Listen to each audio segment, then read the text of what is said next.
সুখের লাগিয়া এ ঘর বাঁধিনু অনলে পুড়িয়া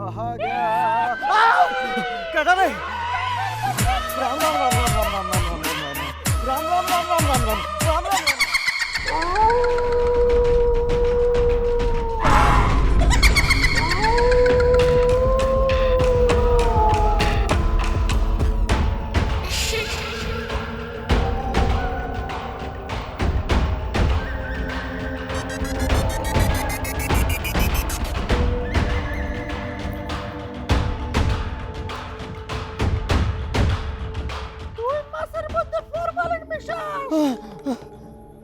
না না তো আমি তো মাছে তো ফরমালিন মিশাই না।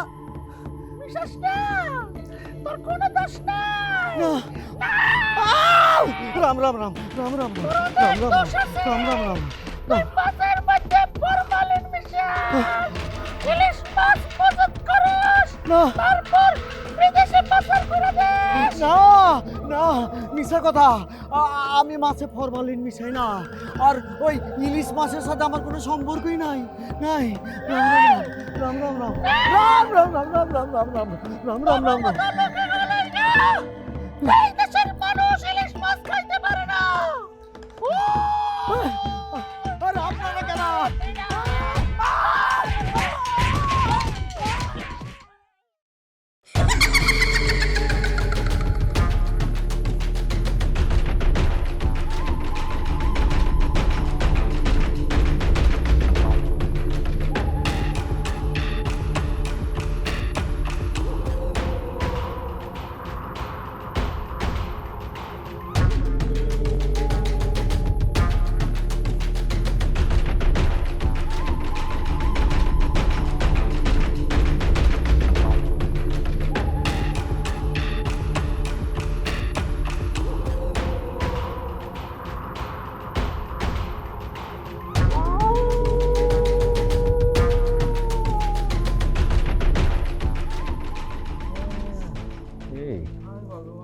পরিস্থিতি তো ভালো লাগতেছে না।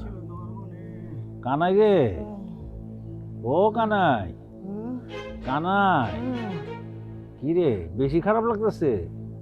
অনেক খারাপ লাগছে। উঠা বসতে পারবি? কোমর ভেঙে গেছে মনে হয়। দেখ তো, বসতে পারবো। চেষ্টা কর চেষ্টা কর।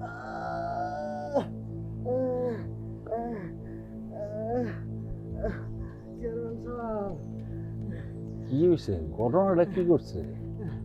চেয়ারম্যান সাহেব, গতকাল রাইতে মাছের আড়ত বন্ধ করতে দেরি হয়ে গেছিল। এই ধরেন রাত 12:30 হইব। চরজয় পাড়ার হারুন নেতার বাড়ির পিছনে ওই বড় বাঁশঝাড় আছে না, সেই বড় বাঁশঝাড়ের কাছে যেমনি আইছি, রাম রাম রাম রাম রাম রাম রাম কানাই না, আমি কানাই হালদার। মাছের ব্যবসা করস? হ্যাঁ, মাছের ব্যবসা করি। বান্দুরা বাজার তোর আড়ত? হ্যাঁ। ওই খারাই রেছস কেন মামদু ভূত? হালারে মার। রাম রাম রাম রাম রাম রাম রাম রাম রাম রাম রাম। জোয়ান থেকে বুড়ো হইলাম, জীবনে কোনোদিন ভূত দেখলামও না, বুকের কথা শুনলামও না। হঠাৎ আমাকে এলাকায় ভূতের উদয় হইলো কোত্থেকে? আর আমি নিজেও তো ভূত আছে বলে বিশ্বাস করি না। চেয়ারম্যান সাহেব, আমার দাদার ওইখানে ভূতে ধরছিল। সাদা কাপড় পরা, 20 হাত লম্বা, ইয়া বড় হাত। চেয়ারম্যান কাকা, হ্যাঁ, আমার মনে হয় ভূতেরা মাছের ভোগ চায়। ও কাকা, ভোগ দেওয়ানই লাগবে, না হলে আবার আক্রমণ করতে পারে। এই তুই একটু থাম তো। শোন কানাই, বইসা না থাইকা তুই জয়পাড়া হাটে যা, যাইয়া ভালো একটা ডাক্তার দেখায় ওষুধপত্র খা। কি কোন চেয়ারম্যান সাহেব, ভূতে কিলাইছে, এইটা ডাক্তারে কিছু করতে পারবো? কাকা, আমি হাকিম ফকিরের খবর দিছি, সে আইতাছে। আরে বাবা, ফকির দেখাইতে চাস তোরা দেখাবি, কিন্তু তুই বাজারে যাইয়া ডাক্তার দেখায়া ওষুধ খা। দীপু চল, আর কি হইলো না হইলো আমার একটু জানাই। আয়, ভূত এলা গুড পাইছে এখন গ্রামে।